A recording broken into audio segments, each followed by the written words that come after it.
Dear doctor TV, నా పేరు మంజు. నా వయసు 30 సంవత్సరాలు. నేను ఏ ఆహారం కొంచెం తిన్నా కూడా తేనుపులు ఎక్కువగా రావటం, అలాగే వాంతి వచ్చినట్టుగా అవుతుంది.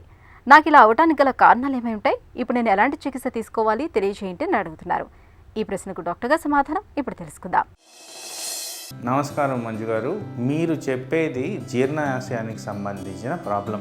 వీటికి పలు రకాల కనెక్షన్స్ ఉంటాయి. మోస్ట్ కామన్గా మనం గమనించుకుంటే ప్రాపర్గా టైమింగ్ ఆఫ్ ఫుడ్ మీరు మెయింటైన్ చేస్తున్నారా? ప్రాపర్గా అనగా 8 o'clock ముందు బ్రేక్ఫాస్ట్, 1 o'clockకి లంచ్, రాత్రి 8 o'clockకి డిన్నర్. ఈ విధంగా తింటున్నారా? తినే ఐటమ్స్ వల్ల మీకు గ్యాస్ ట్రబుల్ రాకుండా ఉండేదానికి ఆస్కారం ఉందా? తర్వాత విమెన్లో కామన్గా గాల్ బ్లాడర్కి సంబంధించిన వ్యాధులు కామన్గా గమనిస్తుంటాయి. అవి ఏమన్నా మీకు ప్రాబ్లం ఉందా?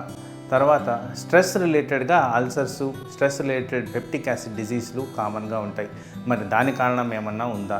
సో ఇలా మలబద్ధకం కూడా ఒక కారణం. సో ఇలా పలు రకాలుగా మనము డిసైడ్ చేయాల్సిన అవసరం ఉంది. సో మీకు ఎగ్జాక్ట్ కారణం ఏం చేయాలి అంటే ఒక డాక్టర్ని సంప్రదించి ప్రాపర్గా ఎవాల్యుయేషన్ అనేది జరగాలి. అప్పుడు మీకు ఏ ప్రాబ్లము ఎక్కడి నుంచి స్టార్ట్ అవుతుంది అనేది నిర్ధారణ జరిగితే దాన్ని ఈజీగా ట్రీట్ చేయొచ్చు. నమస్తే.